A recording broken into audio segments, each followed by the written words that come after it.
IT ఉద్యోగులలో వృత్తి రుగ్మతలు. IT అంటే ఇన్ఫర్మేషన్ టెక్నాలజీ. వీళ్ళకి కూడా వాళ్ళ వృత్తిపరంగా కొన్ని సమస్యలు వస్తాయని దీని అర్థం.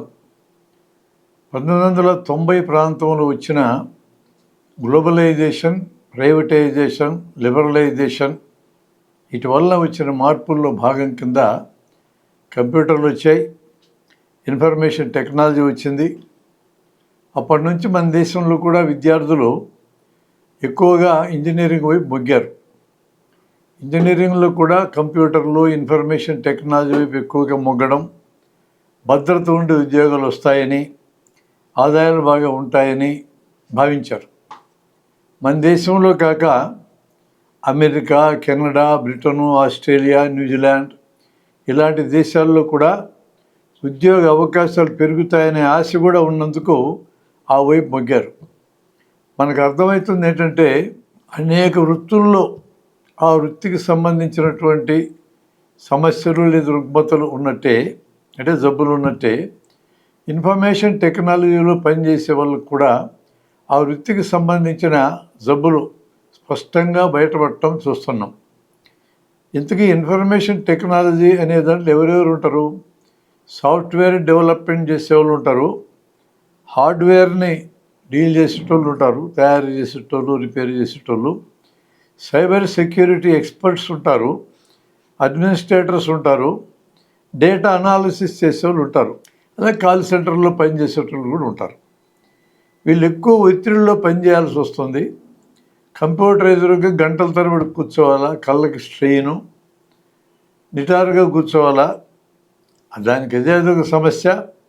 నిటారుగా కూర్చోలేకపోతే ముందుకు జారగలబడితే అదొక సమస్య.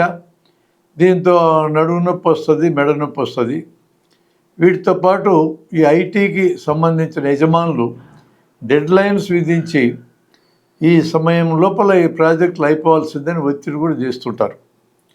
మిగతా ఉద్యోగస్తుల కంటే కొంచెం జీతం ఎక్కువ వస్తున్న మాట నిజమే, కానీ ఆ ఒత్తిడికి తగిన రీతిలో కాకుండా డిస్ప్రపోర్షనేట్గా వీళ్ళ ఆరోగ్యం మీద దాని ప్రభావం పడుతుందనేది వాస్తవం.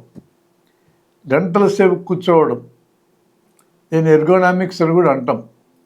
చేతులతో పని, మణికట్టుతో పని, నిరంతరం మౌస్ను కదిలిస్తూ ఉండాలా, కీబోర్డ్ వాడుతూ ఉండాలా, ఒకే రకమైన పని పదే పదే చేయటం వలన ఆ కీళ్ళకి, కండరాలకి ఇబ్బంది వస్తుంది. వీటన్నిటి వలన మస్కులో స్కెలిటల్ సమస్యలు, అనగా కండరాలు, కీళ్ళకి, ఎముకలకి సంబంధించిన సమస్యలు ఎక్కువగా రావడాన్ని డాక్టర్లు గుర్తించారు.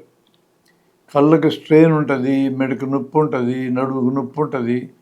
ఇవన్నీ మస్కులో స్కెలిటల్ సమస్యల కింద వస్తాయి. పనిచేసే వాళ్ళలో 60 నుంచి 80 మందికి ఈ సమస్యలు ఉండటం గమనిస్తున్నాం. 8 గంటలకి అంతకంటే మించి పనిచేసే వాళ్ళకి సమస్యలు చాలా ఎక్కువగా ఉండటం కూడా డాక్టర్లు చూస్తున్నారు.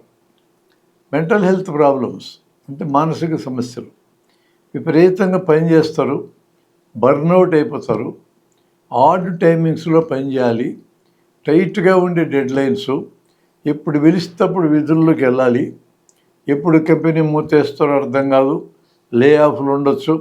ఈ మధ్యకాలంలో ఐటీ దిగ్గజాలని పిలువబడే పెద్ద పెద్ద సంస్థలు, అమెజాన్ కానీ, గూగుల్ కానీ ఇట్లాంటివి కూడా వర్కర్లని వేల సంఖ్యలో తీసేస్తుండడం చూసాం. పన్నుల్లో ఎప్పుడు షెడ్యూల్ మారుతుందో, ఎప్పుడు కొత్త షెడ్యూల్ ఇచ్చి మీద పడుతుందో కూడా తెలియదు. ఐటీ కంపెనీలకు ఓనర్లు సంపాదించి ప్రాజెక్టులను బట్టి వీళ్ళు పనిచేస్తూ ఉండాలి. అమెరికా లాంటి భూగోళానికి అవతల పక్క ఉండే వాళ్ళతో సింక్ అయి పనిచేయాలంటే మన వాళ్ళు, ఇండియాలో ఉండేవాళ్ళు రాత్రులు పనిచేయాలా, పగలు నిద్రపోవాలా. అంటే ఆడు టైమింగ్స్లో భోజనాలు, రెస్ట్ కానీ, నిద్రపోవటం కానీ అంతా అడ్డగోలుగానే ఉంటుంది.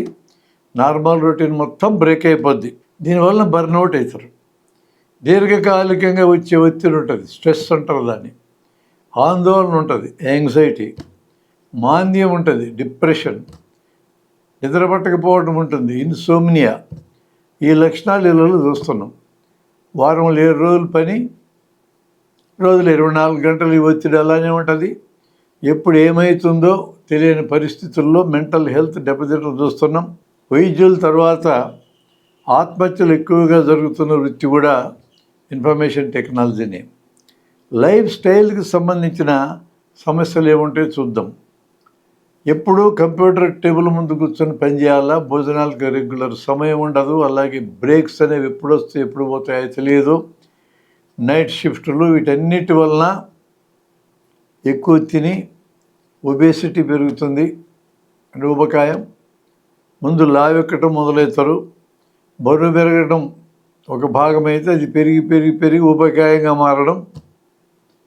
సెడెంటరీ లైఫ్, కుర్చీల్లో కదలకుండా కూర్చునే జీవితం, దానివల్ల మొలలు, ఫిషర్ అనే జబ్బులు, ఫిస్టులు అనే జబ్బులు వస్తాయి. కూర్చొని కాళ్ళల్లో సిరలు ఉబ్బి వెరికోజ్ వీన్స్ అనేవి కూడా వస్తాయి. అలాగే కదలకుండా ఉంటూ శరీరానికి వ్యాయామం లేకపోవడం వలన బరువు పెరగడం, దీనికి తోడైతే గుండె జబ్బులు, షుగర్ జబ్బులు, ఇక సైకోసోమాటిక్ జబ్బులని, మానసిక ఒత్తిడి వలన శరీరం మీద దాని ఫలితం పడితే వచ్చే జబ్బులంతా ఒక 40 రకాల జబ్బులు ఉన్నాయి. వీటిలో ఏదైనా రావచ్చు. ఈ టెన్షన్ వలన ఇరిటబుల్ బౌల్ సిండ్రోమ్ అనే జబ్బు రావచ్చు. కడుపులో మంట ఉంటుంది, సరిగా అరగదు, కొద్దిగా నొప్పి ఉంటుంది, నీళ్ళ విరేచన అలాంటివి కావచ్చు. ఇవన్నీ పెద్ద రోగం అనుకుంటారు, కానీ పేగులు ఎక్కువగా కదిలినందువలన వచ్చిన సమస్యది. పేగులు ఇరిటబుల్గా ఉన్నందుకు వచ్చే లక్షణ సముదాయం ఇరిటబుల్ బౌల్ సిండ్రోమ్ అంటారు. ఇలాంటి వాళ్ళు గ్యాస్ట్రోఎంట్రాలజిస్ట్ దగ్గరికి వెళ్ళి గొంతులో గొట్టం వేసుకొని చూసినా కూడా గ్యాస్ట్రైటిస్, డ్యూడెనైటిస్, ఇసోఫెజైటిస్ అని రిపోర్ట్లు వస్తాయి. ఆ పేర్లు అందరికీ అర్థమవుతున్న ఉద్దేశంతో డాక్టర్లు కూడా GERD అని పేరు పెడతారు. దానికి gastro oesophageal reflex disease grade 1, grade 2, grade 3 పేర్లు పెడతారు. ఈ రోగాలు కాదు ఇవి, సైకోసోమాటిక్ రోగాలు. మానసిక ఒత్తిడి పెరిగితే శరీరం మీద వచ్చే రోగాలు ఇవి. ఒత్తిడి తగ్గితే ఆటోమేటిక్గా తగ్గిపోతాయి. ఐటీలోకి ఒత్తిడి తగ్గేదే ఉంది, పెరగడమే తప్ప. ఆహారం సరిగా ఉండదు, నీళ్ళు సరిగా తాగరు. వీటన్నిటి ఫలితంగా లైఫ్ స్టైల్ రిలేటెడ్ సమస్యలు అనేకం రావడం చూస్తున్నాం. కదలకుండా ఆఫీసులో ఉంటే వీళ్ళకి సూర్యరశ్మి కూడా శరీరం మీద పడదు. విటమిన్ D లోపం వచ్చే అవకాశం కూడా ఉంటుంది. కూర్చొని ఉన్నందువలన బొడ్డు చుట్టూ కొవ్వు ఎక్కువగా డిపాజిట్ అవుతుంది. చూడ్డానికేమో మనిషి సన్నగానే ఉంటారు, పైనుంచి చూసినా కింద నుంచి చూసినా సన్నగానే ఉంటారు. బొడ్డు దగ్గర మాత్రం లావు ఎక్కువ ఉంటారు. బొడ్డు చుట్టూ కొవ్వు నిల్వ ఉంటుంది, అంటే పేగుల చుట్టూ కూడా కొవ్వు నిల్వ ఉన్నట్టే. ఇలాగా బొడ్డు చుట్టూ పేగుల చుట్టూ కొవ్వు నిల్వ ఉండడం అనేది దక్షిణ భారతదేశపు మగవారైన ఆడవారైన ఎక్కువ ఈ సమస్య. వీళ్ళకే గుండె జబ్బులు ఎక్కువ వచ్చే అవకాశం ఉంది. ఆఫీసులో క్యూబికల్స్, భుజాలు ఎత్తుంటాయి, నిలబడితే అందరూ కనపడుతూ ఉంటారు, కూర్చుంటే అందరి మాటలు వినపడుతూ ఉంటాయి. ప్రైవసీ అనే సమస్య లేదు. ఆఫీసులో ఉండే నాయిస్ వలన వినికిడి సమస్యలు వస్తాయి. చెవులకి ఎప్పుడు డిప్పలు పెట్టుకుంటూ ఉన్నందువలన చెవి దిబ్బడు కూడా వస్తుంది. ఇలా టెన్షన్ పెరిగినందువలన డిప్రెషన్ లేదా ఆందోళన వచ్చి నెమ్మదిగా కొంతమంది మత్తు మందులకి అలవాటు అవుతారు. సరే, ఆల్కహాల్ ఇటు ఉన్నది, ప్రభుత్వాలు కూడా తాగమని చెప్తున్నాయి కదా, మరి తాగకపోతే ఎలా? కొంతమంది పొగదాగే అలవాటు ఉన్నప్పటికీ కూడా అది మాత్రం తగ్గింది, ఆల్కహాల్ పెరిగింది. ప్రతి సోషల్ గ్యాదరింగ్లో ఆల్కహాల్ తీసుకోవడమే. ఇప్పుడు అమ్మాయిలు కూడా సమానత్వం పేరుతో ఆల్కహాల్ తీసుకోవడంలో పోటీ పడుతున్నారు. ఈరోజు హై స్కూల్కి, కాలేజీలు కూడా పాకిన మత్తు పదార్థాలు IT ప్రొఫెషనల్స్లకు కూడా పాకిందన్నమాట. దీంతోపాటు జాబ్ ఇన్సెక్యూరిటీ ఉండనే ఉన్నది. వీటన్నిటి కారణంగా ఈ టెన్షన్ వల్ల మగవారిలో, అంటే ఇంద్రియంలో ఉండవలసిన స్పెర్మటోజోవా అనేవి సంఖ్య తగ్గుతుంది. ఆడపిల్లల్లో పాలిసిస్టిక్ ఓవేరియన్ డిసీజ్, PCOD అంటారు. ఈ రకమైన జబ్బు ఎక్కువ వస్తుంది ఈ మధ్యకాలంలో. ఈ రెండింటి కారణంగా వంధ్యత్వం వస్తుంది, పిల్లలు పుట్టరు. దీనికి తోడు ఇద్దరు ITలో పనిచేసే వాళ్ళైతే ఒకరి టైమింగ్స్ ఒకరికి కానీ పడకపోతే ఎవరి దారి వాళ్ళదే. వాళ్ళ ఇంట్లో కలిసి ఉండే టైం ఏమి ఉండదు, కలిసి ఉండే టైం లేదు, కాపురం చేసే టైం మాత్రమే ఉంటుంది. వీటికి తోడు వీళ్ళ మనస్తత్వంలో వచ్చే మార్పు ఏంటంటే సెటిల్ అయ్యేదాకా పెళ్లి చేసుకోవాలని ఆలోచన ఉండాల. 25-30 ఏళ్ళు అవుతుంది, మగ పిల్లలైనా ఆడపిల్లలైనా. స్వేచ్ఛ వచ్చింది కదా అని పెళ్ళిళ్ళు చేసుకోవడం ఆలస్యం చేయటం, జీవితంలో సెటిల్ కాకుండా పెళ్ళేమి చేసుకోవాలనుకుంటున్నారు. పిల్లలు వద్దనుకునే సమస్య కూడా బాగా పెరిగింది. ఇద్దరికి సంపాదన ఉండాలా, కానీ ఇప్పట్లో పిల్లలు ఉండకూడదు. ఇదే కదా ఎంజాయ్ చేయడానికి టైం. ఇప్పుడే పిల్లలని కంటే ఎలా? Dual income, no children, DINK అంటారు దీన్ని. ఇది కాకుండా కోవిడ్ వచ్చిన తర్వాత వర్క్ ఫ్రమ్ హోమ్ అనే కార్యక్రమం వచ్చింది. ఇది ఎంతో బాగుందనుకున్నారు మొట్టమొదటి ఐటీ ప్రొఫెషనల్స్. 8 గంటల పనిని ఆఫీస్కి పరిమితం చేయకుండా తమ సొంతదైన ఇంకో 8 గంటల్లోకి ఆఫీస్ పాకింది. ఒక ఐటీ ప్రొఫెషనల్ అంటున్నాడు, యాపిల్ కంపెనీ వల్ల కొత్త ల్యాప్టాప్ ఇచ్చినారు అంకుల్ నాకు అని అన్నాడు. అతను, నీ మీద ప్రేమతో ఇవ్వలేదు నాయనా, ఆఫీసులో నువ్వు చేయాల్సిన పని ఇంటికి కూడా పట్టుకెళ్ళి చేయమని ఇచ్చినారు. రేపొద్దున కంపెనీ నువ్వు మారిపోతే ఇది ఊడబెరుక్కుంటారేటు అని చెప్పాల్సి వచ్చింది. సరే, టార్గెట్లు ఎటు ఉంటాయి, కంపెనీ వారి పని అయితే ఆగదు. భార్యకి ఇచ్చే టైము, పిల్లలకి ఇచ్చే టైము ఉష్కాకి కంపెనీకి సమర్పయ్యామి. మన ఐటీ ప్రొఫెషనల్స్ ఇంట్లో మాట్లాడుతూనే ఉంటారు, సడన్గా రూమ్లోకి మాయమైపోతారు, ఆఫీస్ పని చేస్తూ ఉంటారు. కంపెనీ వారికి ఆఫీసులో ఫ్రీగా ఇచ్చే టీలు కాఫీలు మిగిలినాయి, కరెంటు బిల్లు తగ్గింది, ట్రాన్స్పోర్ట్ బిల్లు తగ్గింది, అయినా పని జరుగుతూనే ఉంది, లాభాలు వస్తూనే ఉన్నాయి. ఒక ఐటీ ప్రొఫెషనల్కి ఎంత జీతం ఇస్తారో అతని మీద దాదాపు 20 రెట్లు కంపెనీ యాజమాన్యం సంపాదించుకుంటుంది. వాళ్ళెవ్వరికీ టెన్షన్లు ఉండవు. టెన్షన్లన్నీ ఐటీ ప్రొఫెషనల్స్కి ట్రాన్స్ఫర్ చేస్తారు. ఇట్లా ఆఫీసులు కూడా ఇంటికి మార్చినందుకే కదా ఐటీ నాయకులు కొంతమంది 70 గంటలు పని చేయండి, మేము అట్లా పని చేస్తున్నాం, 90 గంటలు పని చేయండి, అలా పని చేస్తేనే దేశ సంపద పెరుగుతుంది. దేశ సంపద పెరుగుతుందా, మీ సంపద పెరుగుతుందా? వీళ్ళకేమో టెన్షను, వాళ్ళకేమో సంపద. సొంత పని అయితే ఎన్ని గంటలు ఏం చేస్తారు.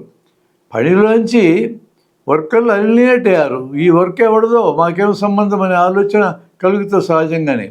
వచ్చే లాభాలంతా యజమానులు తీసుకొని కేవలం పనిచేసే టైంకి జీతాలు మాత్రమే తీసుకునే ప్రొఫెషనల్స్కి దాని మీద ప్రేమ ఎందుకు ఉంటుంది? పిండేస్తారు అంతే ఐటీ ప్రొఫెషనల్స్ని. ఈ కార్పొరేట్ ప్రపంచంలో పిల్లల్ని పెంచాలన్నా చదివించాలన్నా చాలా ఖర్చుతో కూడుకున్న పని. ఈ కారణంగా ఇంత ఖర్చుని ఇప్పుడున్న ఆదాయంతో మనం భరించలేం. ఇద్దరం ఒకవేళ పనిచేసే వాళ్ళమైనా డబ్బులో 1 కోటో 2 కోట్లు కూడబెట్టకుండా పిల్లల్ని కనకూడదని అనుకుంటున్నారు. అసలు ఎంజాయ్ చేయాల్సిన వయసు ఇది. పిల్లలకనే బరువు బాధ్యతలు ఇప్పుడు నెత్తినెత్తుకుంటే ఎలా అనుకుంటున్నారు. ఒకవేళ పిల్లల కంటే కూడా ఇదివరట్లాగా 2 పిల్లల్ని గంటల్లా ఒక బిడ్డనే కనేది. 2 మూత్రపిండాలంటే ఒకటి పోయినా పెద్దగా పట్టించుకోం, 2 కళ్ళల్లో ఒకటి పోయినా పట్టించుకోం, లివర్లో సగం పోయినా పట్టించుకోం, గుండె ఒకటే పోతే ఎట్లా అని భయం. అలాగే ఒకే బిడ్డ ఉన్నప్పుడు ఆ బిడ్డకి చిన్న సమస్య వచ్చినా, చిన్న ఆరోగ్య సమస్య వచ్చినా తల్లడిల్లిపోతారు తల్లిదండ్రులు.